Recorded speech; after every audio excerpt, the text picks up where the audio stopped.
Hey everyone, this is Aman Jain, broadcast journalist from Inflame Medical Magazine. Today we will hear Dr. Shiv Joshi discussing about the current scenario of letting Ayush doctors practice surgery. It is no hidden fact that India has its very own history of having successful medical practices under the name Ayush. But the current situation of letting Ayush doctors practice surgery has raised too many questions. Are the Ayush doctors competent enough to perform surgery? Who would train these new doctors, and would that be just efficient? Does Ayush provide all sorts of post-operative care? And are the modern medical doctors worried for the patient's care being compromised, or are they insecure of them just being the only ones out there till now? What kind of future would it hold for us of this mixopathy? Would it make it any better, or is there a catastrophe waiting for us? So let us hear why IMA and all modern medical doctors are standing against mixopathy. नमस्कार, मेरा नाम doctor Shiv Joshi है और मैं Indian medical association junior doctors network की ओर से आपके सामने ये वीडियो में कुछ बातें रखूंगा। जरा सोचिएगा इस पे। 19 नवंबर को Indian medical central council post graduate Ayurveda education amendment regulations 2020 नाम से central council of Indian medicine ने एक नोटिफिकेशन निकाला, जिसके अनुसार एमएस आयुर्वेद, शल्य तंत्र और शालक्य तंत्र के जो आयुर्वेदिक डॉक्टर्स होंगे वे 58 ऑपरेशंस कर पाएंगे जो इससे पहले वे नहीं करते थे। अब जब भी बात उठाई गई है आईएमए जेडीएन के द्वारा चाहे किसी और डॉक्टर के द्वारा, तब यही बोला गया है कि आप लोग इनसिक्योर फील कर रहे हो आयुर्वेदा से। तो जो भी लोग ये धारणा रखते हैं उनसे मेरे कुछ सवाल है।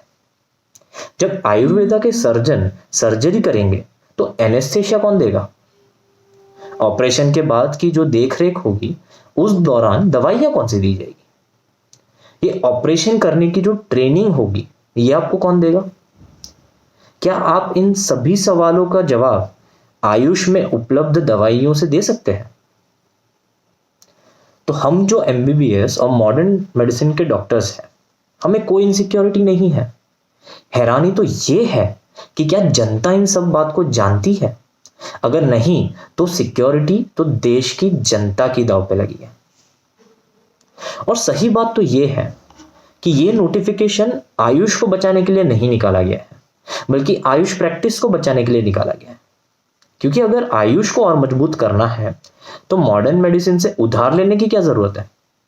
आयुष तो अपने आप में समर्थ है, तो फिर ये सर्जरी जिनमें से कुछ तो हमारे जो स्पेशलिस्ट होते हैं ये भी फेलोशिप के बाद सीखते हैं, वो आयुष को क्यों उधार लेनी पड़ रही है?